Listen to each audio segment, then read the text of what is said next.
Live. Let's do this.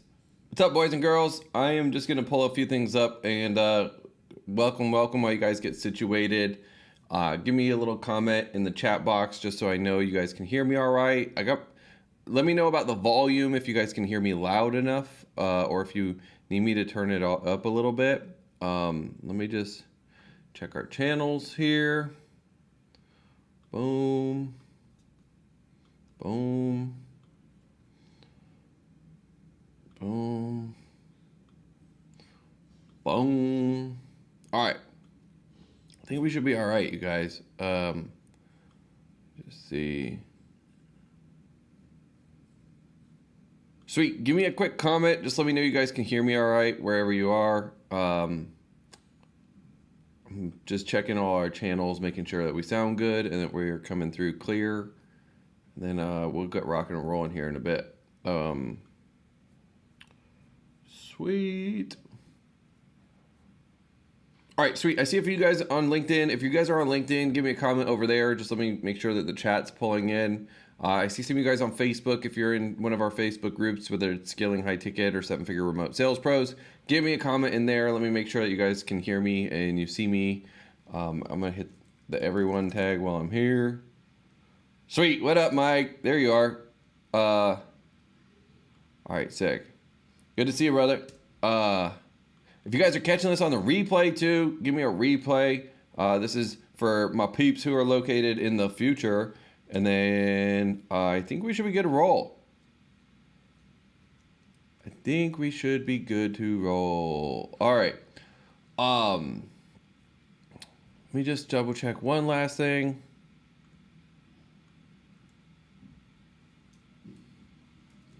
Let me just double check. All right, we are straight as a gate. All right, I see a bunch of you guys. All right, what's up, Tina? Good to see you over on LinkedIn. What's up, Edna? Good to see you as well. Sweet. We got a couple other folks. Not sure where everyone's at, but we got I'm pretty pumped for today. I got some fun stuff for you guys. Boom. Let me pull up some stuff. Then I'm going to start jamming you guys. So as always, if this is your first time, welcome.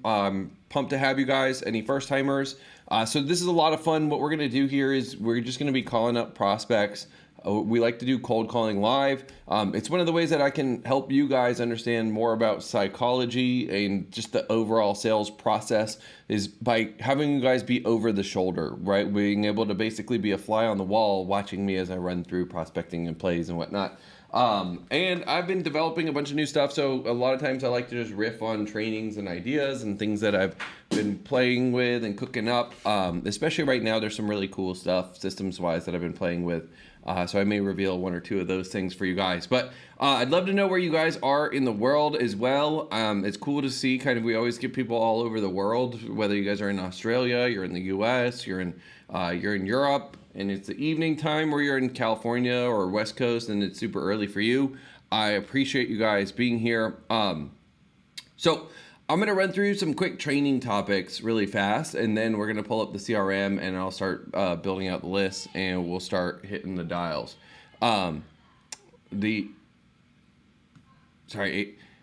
Mia's causing trouble, so I'm hearing Mia cause trouble over there. She distracted me for a second.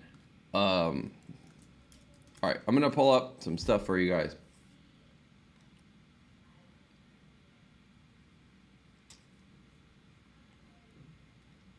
All right, so what I wanted to run through really fast to kind of kick things off here is I want to get you guys to start thinking in terms of workflows, right? And so I want you guys to constantly be doing a time analysis every month or so is a good kind of cadence to analyze your time. And I want you guys to start to really look at it and figure out, you know, where are you allocating your time and which places are getting you the most results. Ultimately, results are what we're here for, right? So we got to be using our time appropriately in order to drive results. And so let me just kind of share a couple of ideas with you real fast when you guys are designing your systems. So I'm a big believer that there's not necessarily a one size fits all approach, right? I believe things need to be more custom tailored. And so it kind of drives me a little bit mad when things are too much. All right, let me see actually. Crap. Can you guys see, if you guys see this, do you guys see a circle, like a black circle, or are you seeing my other screen? Let me see.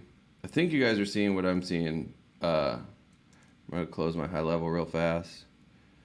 I think you guys should be able to see this. Can you guys see, just tell me what you're seeing right now. If you're seeing a circle and it says lead gen, let me know. I'm gonna pop back real fast though and double check if that's what you guys are seeing. So let me see what you guys got to say about that. Boom. Sweet, we got Kenya. Okay, sweet. Yeah, you guys got the circle. All right, good. I'm gonna go back to it then. Boom. Ah, crap.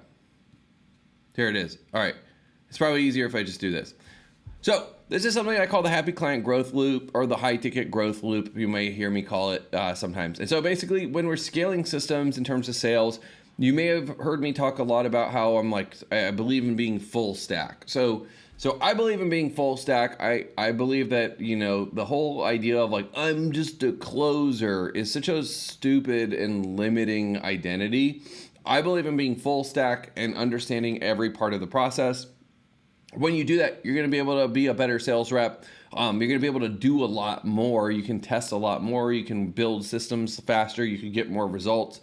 And ultimately, even if you guys are a commission only salesperson, I want you guys to look at it as you're your own business. And when you're running your own business, your goal is to fire yourself from the lowest dollar per hour role and hire someone to do that task for you instead, right? So you kind of are going to start to look at designing systems in this way. And sometimes the best person you can hire is an automation or a software, right? So software is a lot of times going to be even cheaper and whatnot. But so when we break down the cycle, ultimately it kind of breaks into these key components. So you have lead gen, then from there we have lead nurture, right? So in lead gen, our desire is basically to get a name, email, phone number, and just someone opting in and giving us their contact information or permission to signaling interest or in a solution or a problem. And then when we have that, then we know we got a lead. Then from there, we got to take that lead and get them to really trust us, right? That's what lead nurture is all about. It's about building the trust part of the process. From there, you move into conversion, right? So I like to look at trust sometimes as like a bank account.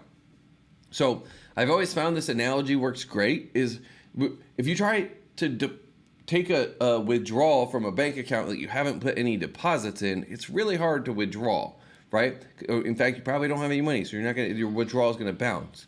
And what we're looking at is almost like our relationship with our prospects, right? You know how they say the money's in the list in any business? The money's not necessarily in the list. The money's in the trust. The list is just a signal of trust, basically. And so it's really the brand and the trust that comes. That's where the value is in the business. And so the lead nurture component is super crucial in order to get someone to where they're ready to go. Then from there, once they're nurtured, we got to go through the conversion process. So get them to say yes, get them to part with or sign the contract, part with the money, and then we're going to move forward through that part of the process. Right. So next we have fulfillment. This is where we're going to deliver on the promise we just made or deliver on the offer we just gave them. And then we get expansion. So upsells, cross-sells, retentions, and referrals, right? So closers are people who just know this one piece of the equation, but they don't really understand the whole process.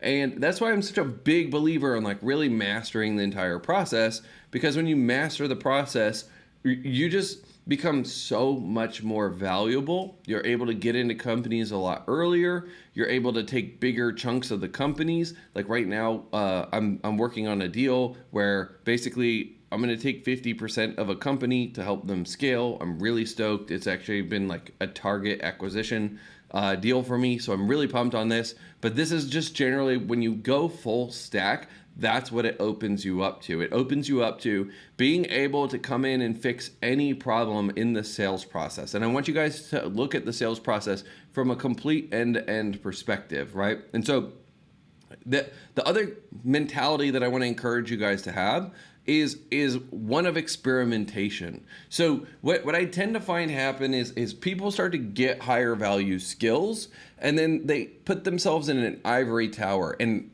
look, I did it. So I'm I'm not one to throw rocks, right? Like I definitely did it myself, and it cost me a lot of money, and I made some big mistakes as a result of it. So, I'm more highlighting it for you guys to understand this.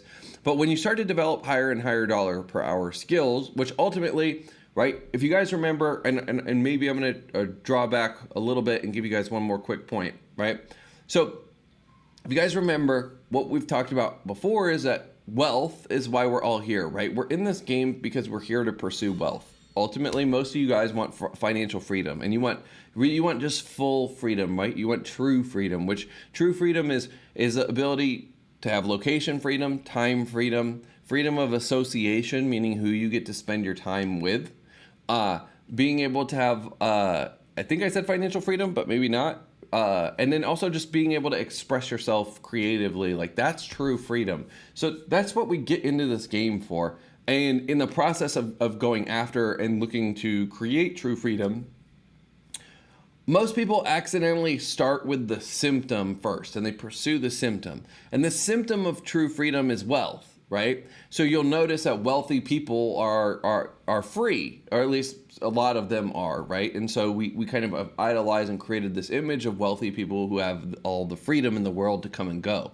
And so we pursue that sort of freedom and that sort of wealth. But the key is that, right, wealth is a byproduct of skills, or wisdom, really, right? Wealth is a byproduct of wisdom, and wisdom comes from the Germanic word weis, which literally means skills. So skills are what create wealth, right? Skills are what create wealth. And then so how do we get skills? Well, wisdom begins in wonder, is what Socrates once said. And so it really starts with just an innate curiosity and a love of the game. And so this is where I really wanted to take you guys today inside of all this is coming to this point where you guys have like a deep love of the game, and that you're just genuinely excited to learn and you're super curious. So one of my favorite things is I've always looked at markets as like waves. And so there's a feeling. Markets have a feeling, right? And every market's a little bit different. So I'll give you guys a few examples too, what I mean by that in a second.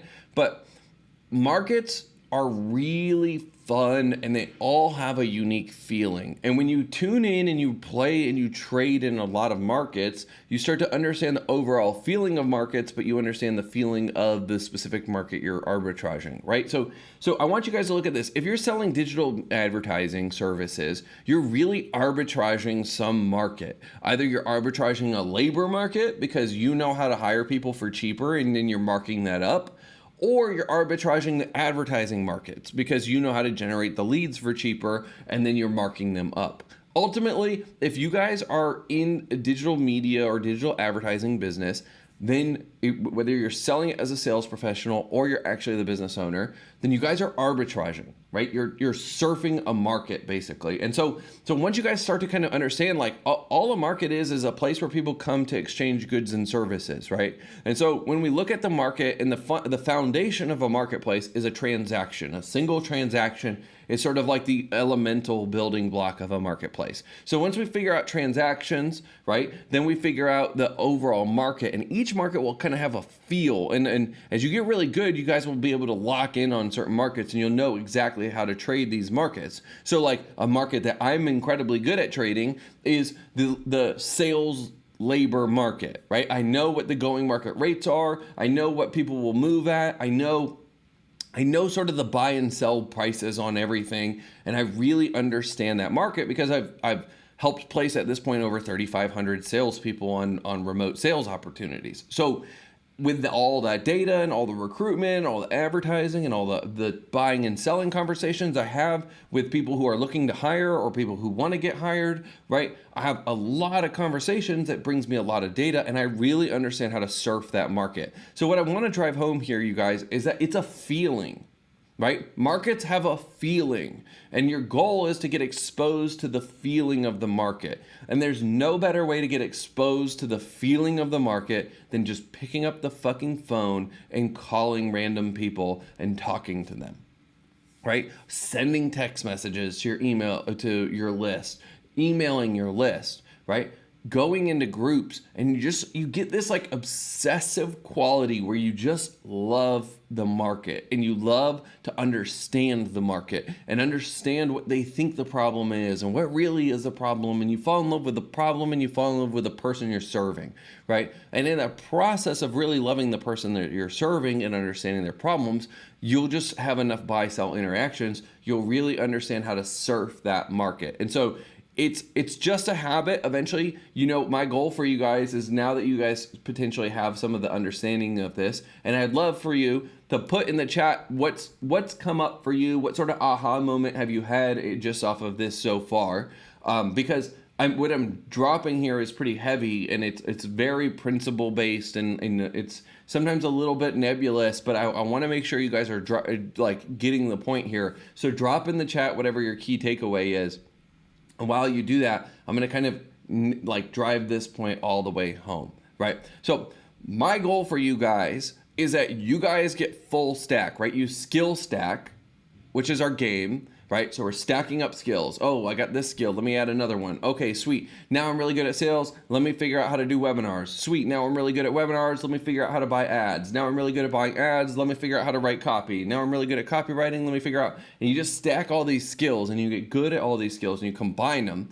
And the value of your skill set continues to grow when you multiply it by the value of other new skills, right? And so when you do that, you'll get to a point where you understand and you're good at surfing a lot of markets. And then because now you're in a lot of different markets too, you offer more insight, you offer more value, you understand how to build these systems in a much different way, right? So that's a lot that I just threw at you. I'm gonna take a quick moment and catch up with you guys on the chat. And see any points that you guys have had or anything that came up for you as we went into that. I'd also love any questions you guys might have as well, that as I'm kind of going through the chat. And then from this point, we're going to pick up, and I'm actually going to start hitting the dials here. So let me just pull up the chat real fast and see what you guys got going on. Boom. Okay, sweet.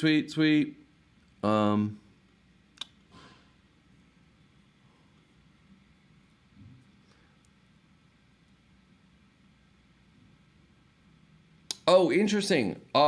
Great question. So Laura says, if you think your market isn't a great fit, but you love your product, do you think there is enough congruence to be successful? Okay,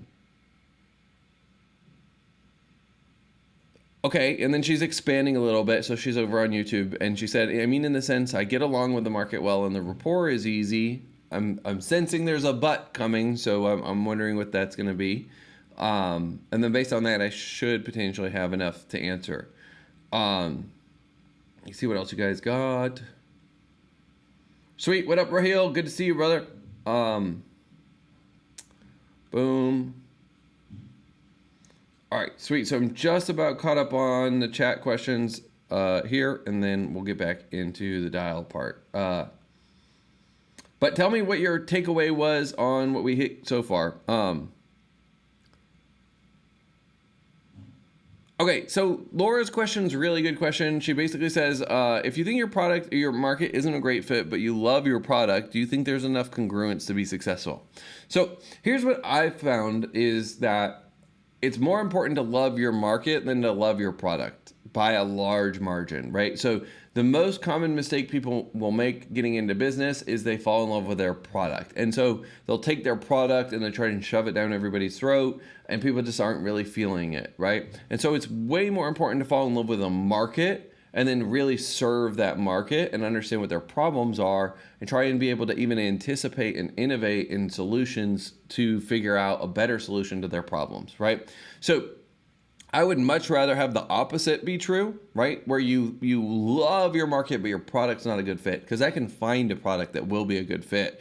But if you don't really love your market and you just kind of feel like neutral or blah about it, I actually have friends who have built $1 million agencies and felt that way about their market, and they just ended up tearing it to the ground because they didn't like serving that market every single day. One person I'm thinking about was serving doctors, and he was just like, after a while, he's like, the doctors are just such douchebags. I can't even stand them anymore. So he ended up actually tearing down a whole $1 million plus business. That's what happens when we build something that's not necessarily congruent with us. So I absolutely would much rather fall in love with my market. That's for sure. And in fact, one of the kind of like, I haven't really said this that much publicly.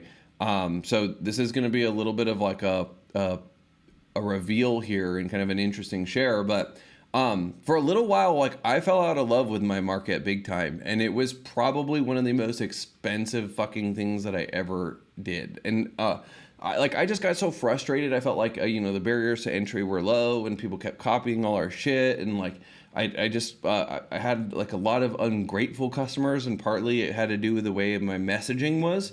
It was attracting these wrong types of people that I didn't necessarily enjoy serving. And also we were going for like a bigger volume as opposed to being more curated with the people that we're serving.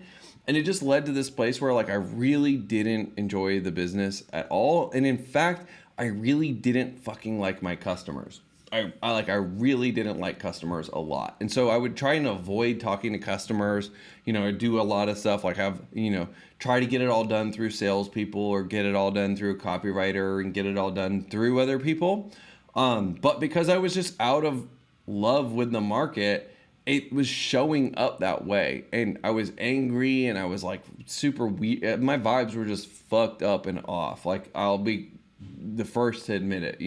My vibes were really, really off because I didn't have that sense of fun anymore and like the sense of connection with the market. And then something happened just like on the personal side. I had lost someone really close to me, and then I just decided like, fuck it, I'm gonna have fun again. And when I started to shift and have a lot more fun again, it was mind-blowing, the difference. Like the overall vibe of the market, the vibe of the people that I'm attracting, the overall like momentum that we're building when we're having the fun versus not having the fun, it's pretty nuts to say the difference and like to see it. And you go from this point where you like hate talking to people to now it's like a lot more fun to talk to people.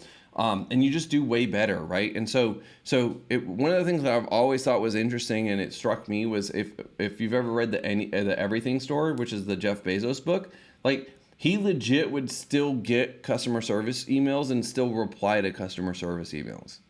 As the CEO of Amazon, would still get and still reply to customer service emails because he wanted to understand the customer and what they were really going through, and like wanted, there's also the old story, like he always has the empty chair for the customer in every meeting. And it's just like a big part of the reason they get to that level of a business is because they still love the customer and they still care about the customer. So,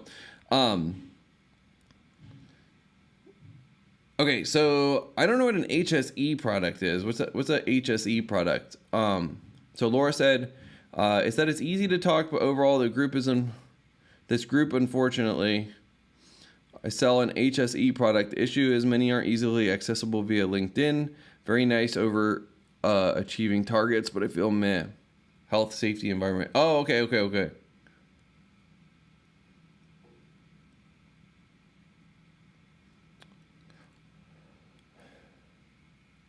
Yeah, if you feel mad, you got to be careful whenever you're in a situation, and this goes for all you guys. Like if you're in a situation where you're making good money, but you don't feel juiced up about what you're doing, like you're gonna rip it down to the ground at some point if you keep it up. So you got to be mindful of that for sure. All right, sweet. So, and this goes for all. Let's get into dials now. You guys ready for dials? Give me a yes or a fire emoji or something. We'll get fired up a little bit before we actually do the dials, but give me a little bit of something, and then we'll actually hit the dials here. All right, I'm pulling up my. What up, Joe? Good to see you, bro. I'm pulling up my CRM real fast, and then start to call peeps.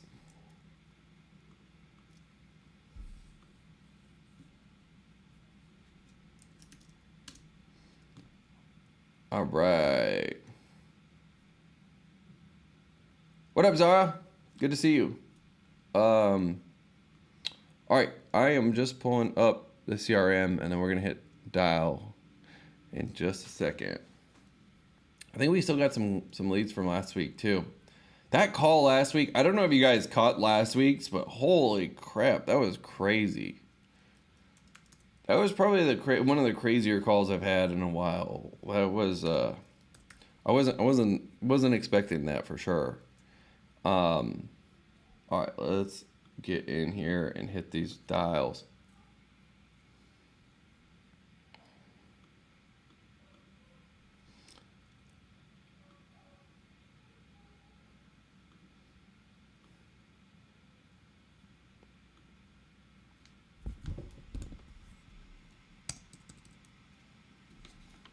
All right, let me know if you guys can hear this. You guys hear that?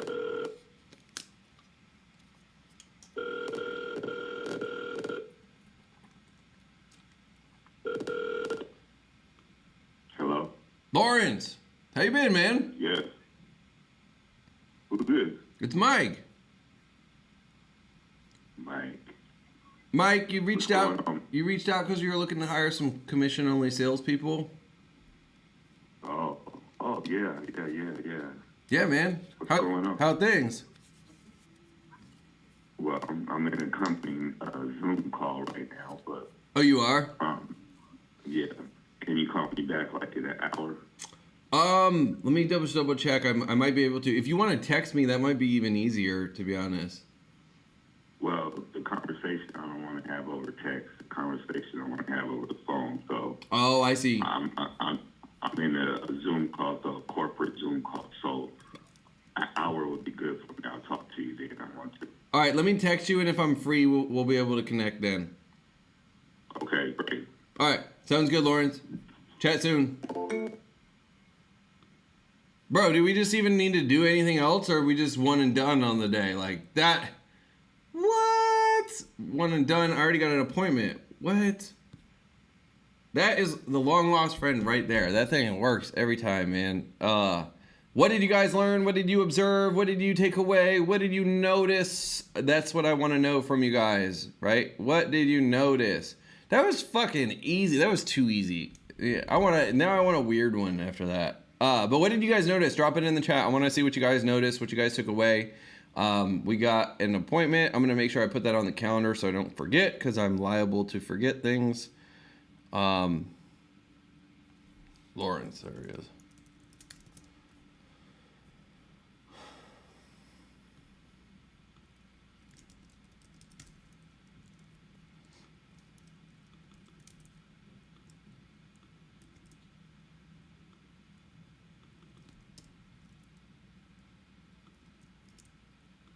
Sweet. All right, I put him on the calendar, so we're good to roll. Oh, good question. So Raheel asks, why did I ask him to text? All you guys that can be here. Cool. Yep. So Raheel asks, why did I ask him to text? Sweet. We got some fire emojis. I appreciate you guys. Sweet. So why did I ask him to text? Rationale is sometimes I could just qualify really quick over text, and it's easier for me. It's a personal preference thing. I also just so you guys know this, I'm like a huge advocate of SMS marketing. I believe in SMS marketing, right? Like I fully believe. And with SMS marketing, so I want you guys as salespeople to leverage text as a channel way more frequently. I'm a big believer salespeople don't leverage SMS enough.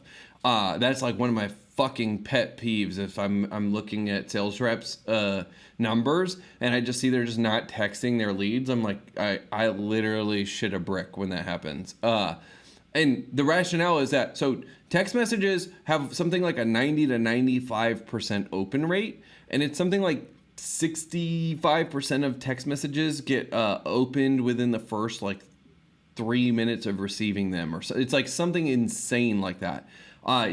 So when I'm doing text messages, I routinely have a 40 to 50% reply rate on text messages, right? That's your reply rate. If you're on email, you're lucky if that's your open rate, right? So to have such an insane open and reply rate is crazy. And that's where what I'm looking for, like, is I like to use SMS marketing pretty heavily and texting, because I'm just going to get good open rates, good replies. Like most people, they SMS is kind of like one of the most intimate channels to have a conversation. SMS and DMs are generally pretty intimate, especially if you're going back and forth on them.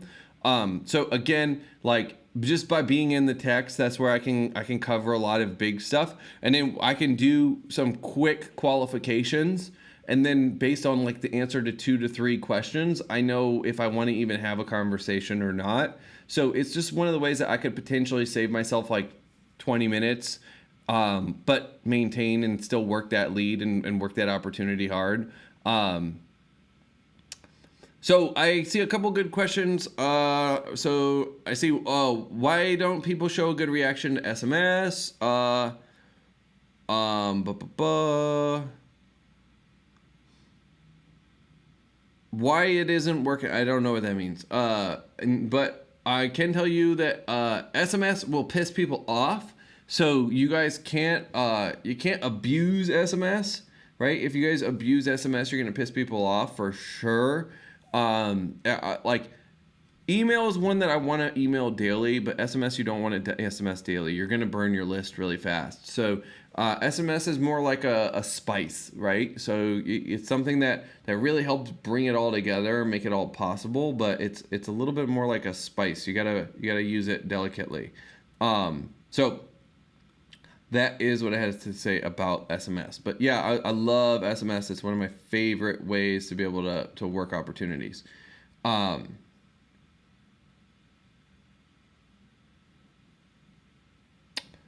Okay, but I felt Lawrence was right when he said he can't have a conversation over text, so please clarify if there was any misunderstanding. Okay, good question, Raheel. So I believe that he didn't want to have the conversation over text because he didn't want, I'm guessing that maybe it's like his employer's phone or something like that. So a lot of jobs people are given work phones, and so they don't want to have those conversations on work phones. Or sometimes if they're at jobs, their messaging is being monitored, and they don't want to have those conversations over like in writing. So my perception wasn't that I can't have a good dialogue via text message. My perception of what he was saying was, I don't want a record, or I don't want this like a record to get me in trouble. That was kind of my perception of why he didn't want to have an SMS. And maybe I'm wrong. There's definitely potential for me to be wrong there. But sweet. Daryl said what he noticed was that it was smooth with the tonality, and it was a great way to get him off his Zoom call for a while. And that's the thing is like you'll notice how neutral I am a lot of times. You mean to send SMS by personal number, not biz ones? No. So I send an SMS from my CRM line, and then when I'm SMSing, I'm basically sending it from the CRM phone number. I think I just meant you got to be careful with SMSs because a lot of people, they get a little too happy with SMSs and they start spamming people on SMS, and that's not a fun place to be. Cool. Any other insights or questions before we get back into another round of dials? That was easy though. We went one and done. But I also just want to show, like, you guys just pick up the phone, talk to these people, right? Like, these people are sitting around waiting for you to call them.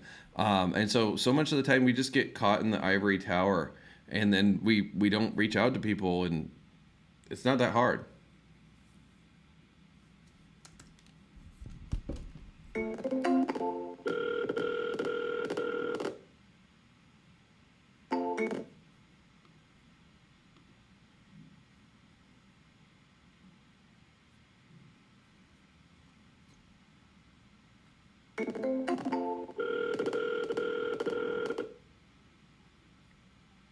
Your call has been forwarded to an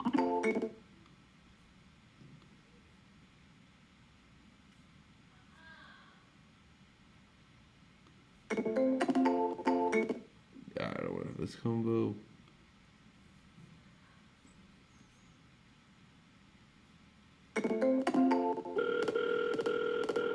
You get money, but you don't.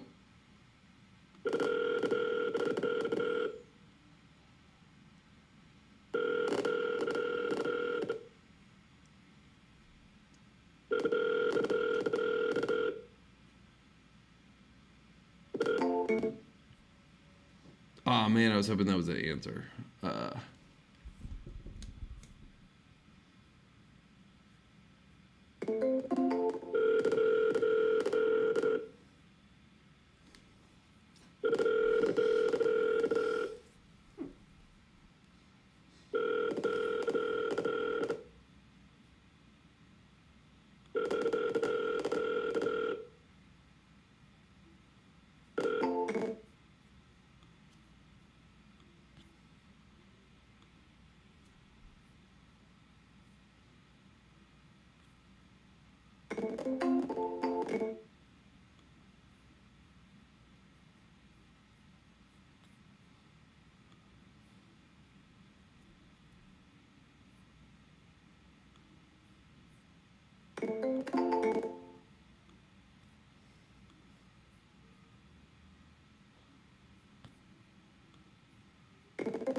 Oh, here we go.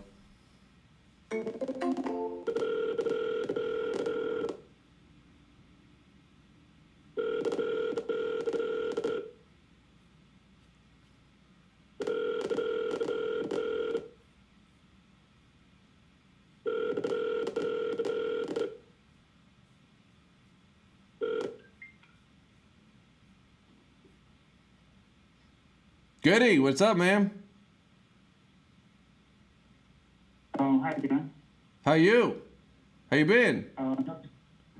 Not bad. Who is speaking, sorry? It's Mike. Hello? Yeah, Goody, you hear me? Yeah, I can hear you. What's up, man? Speaking? It's Mike. Mike? Yeah, you reached out because you were looking for a remote sales job. Oh, yeah. Okay. Hey, there. Good, man. Where in the world are you? Are you in Africa? No, I'm based in Calgary. Calgary, Alberta, Canada. Oh, nice. How long you been in Yeah. Calgary? It's been, how long? It's been 2 years. About 2 years now. Oh, yeah. Yeah. What? Uh-huh. Where'd you move from? Oh, I moved from Nigeria. That's gotta be a crazy move. Yeah, I know. Why'd you choose Yeah. somewhere cold? Right, Uh, you're crazy. Yeah, I know. Just wanted to explore the world and, expand my horizon, get used to something different. You know how to say, get used to, get comfortable getting uncomfortable. Yeah, get comfortable being uncomfortable. Being uncomfortable, yeah, that's right. So for me, it's just, a way of growing, I guess, maybe, learning a new culture. And, because they speak English in Canada, so, I grew up speaking English, so it wouldn't be too much of an adjustment. Of course, the weather would be, I guess, really, it would be too much of an adjustment, but, in terms of the language and culture, it wouldn't be too bad. Yeah, that makes sense. So, yeah. That's cool. The Yeah. I was gonna ask you, did you come to the group interview last week? Where? To the group interview? Say it again, where? Our group interview that we had. It looked like you had Oh, scheduled it, yeah, but I didn't know yeah. if you made it or not. Yeah. No, I was able to make it now. Oh, word. Make it. Yeah. Well, we have another one coming up next Tuesday at 3 p.m. if you want to pop on that. Okay. Yeah, the one for this Tuesday is full, but the one next Tuesday I might be able to get you in on. Okay. Yeah. Yeah. What time? 3 p.m. you said, right? Yeah, 3 p.m. Eastern. Yeah. Okay. That's good. Yeah, that shouldn't be too bad. Yeah. What's your remote sales experience? Have you ever done any remote sales? So currently, I'm actually doing some training on specifically remote sales. But for now, I've only done the sales, but not remote. Like in person. But yeah, I'm doing a training now on remote sales specifically, and it's going well. I've been on it for about a month now, a little bit over a month. Yeah, and it's an interesting space. Yeah, it's cool, man. It's cool. You have you gotten on any opportunities yet? Well, so because of the training I'm doing, right, I don't want to like put myself out there too much. I just, applied to you guys and, just wanted to see, what opportunities that you have available there and, how, maybe I can be of help while I'm still doing my training. So I don't want to put myself too much out there for now. Okay. What's holding you back? Like, what about the training that is making you say I don't want to put myself out there too much? Oh, well, no, it's just because, if I'm gonna have to maybe prepare for too many interviews and do a lot of calls and stuff, and I just want to dedicate time now to learning and if I'm able to come across one of the opportunities like yours I'm interested in, sure I'll apply, but I don't want to apply too much because my calendar is not booked up all over the place and I don't have time to really dedicate to my self development. If you know what I mean. Yeah, I see what you mean. Yeah. How old are you? 31. 31? Yeah. And then you said you did sales before, just not remote sales? Yeah. So I did. I was selling internet services before now. Internet services, and I had a little bit of fun. I would say not a very linear career path. So yeah, I did some internet sales where I would basically sell internet services, connect people, and in my area, the section or the area I was in charge of, I think we had about just 10 people connected initially, and then just through my own let's say involvement into my sales and the more connections I was able to make. We improved to about I would say 150 people connected, within a space of about 6 months. So I found that very interesting. I really liked it. I loved anything anything that would involve more internet, remote, anything that wouldn't really involve anything that has some level of technology, involved. I find that very fascinating. Yeah. That's cool, man. Yeah, we've been doing some pretty cool stuff too with ChatGPT and using it in sales and remote sales. It's pretty wild. I mean, the future is crazy right now. You know what I mean? Yeah. I know that's gonna go the wild in a short while. Yeah, I've been seeing a lot of really cool things before I've been with ChatGPT. Have you been to any in-person events for remote salespeople? Because sometimes it's hard, when you're trying to get into the game, but the community is all spread out. Have you been to any in-person meetups or anything like that? Yeah, no, not in person. No, not in person. Yeah. Word. If we did an in-person event in New York, would you want to go? Yeah, I would definitely be interested in it. Have you ever been to New York City? Of course. No, I have not. I have not. It's one of the places I would definitely want to visit. Do you have a visa? Can you get across from Canada into the U.S. or not yet? Yeah, that was what I was just going to mention. So I'm going to need to apply for a visa. I think it should process, but yeah, that would be one thing I would have to do for sure. But so it depends on when, right? If it's anytime soon, you happen to events let's say within this year, then of course I'm going to visit. But if it's next year, then possibly I would have a Canadian passport, so I wouldn't need a visa. Oh, nice. So, Okay, and we could also keep you posted if we end up doing something in Canada at any point. So, yeah. Have you ever been to Whistler? Where? Whistler? Yeah. No, I have not.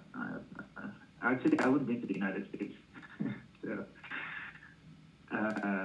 yeah. Oh, Whistler's in Canada. Oh, sorry. Okay. You're referring to the one in BC. Okay, I thought Yeah, in BC. Yeah.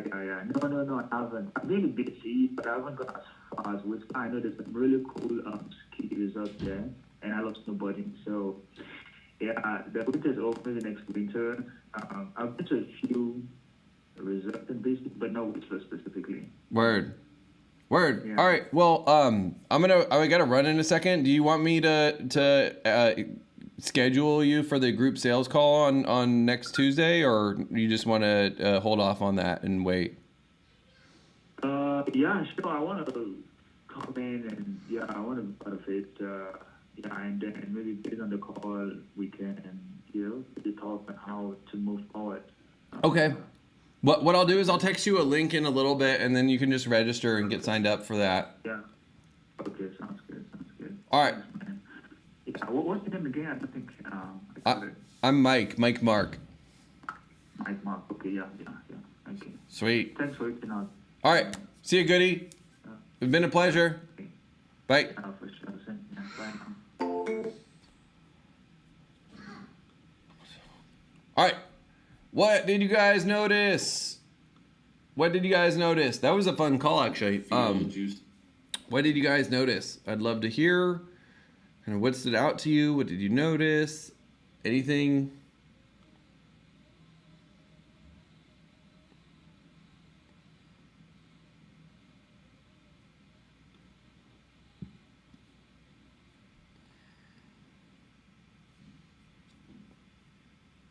Let me see what you guys got to say over here.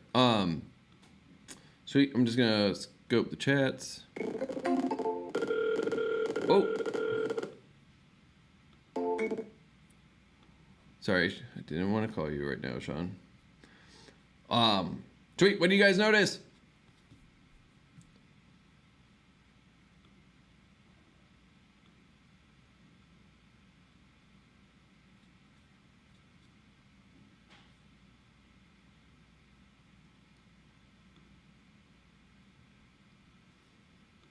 Stuff about what you're... Cool, you guys. That was a good sesh. So we got 2 calls booked, 2 conversations, 2 calls booked. That's let's see how many dials we did. I don't even know how many dials we did. I'm gonna pull up the reports. Oh, here we go. Here to here. So we did a total of 10 calls. I had 2 conversations, 2 appointments come through off of those 2 combos. So 10 calls, 2 combos, 2 sets. That's abnormally high. You guys may remember I've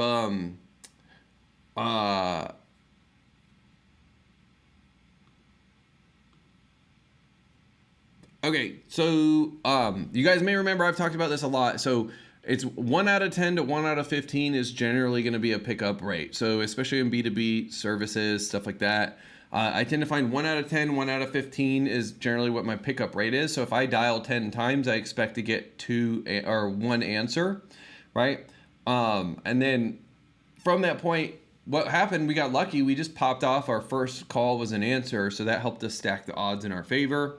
And then by the end, we got kind of to the end. Daryl said, "You're good at noticing accents." That's definitely something I encourage you guys to pick up. What I view, and this has kind of always been my belief on stuff, is that sales is a language. And really anything you want to learn is just a language. And once you learn how to speak that language, right, then you master that craft, or you master that language, and it kind of puts you in the category of expert. Like, so let's say, for example, you want to be a lawyer, right? Law is a language. You have to understand what certain terms mean. You have to understand the root and the kind of history of this terminology. When you can speak that language, then now you can call yourself a lawyer. Well, sales is a language, but everything's a language. And so when you start to kind of look at things like that, there's a Nelson Mandela quote where he said, if you speak to a man in a common language, you speak to his mind. If you speak to a man in his native language, you speak to his heart.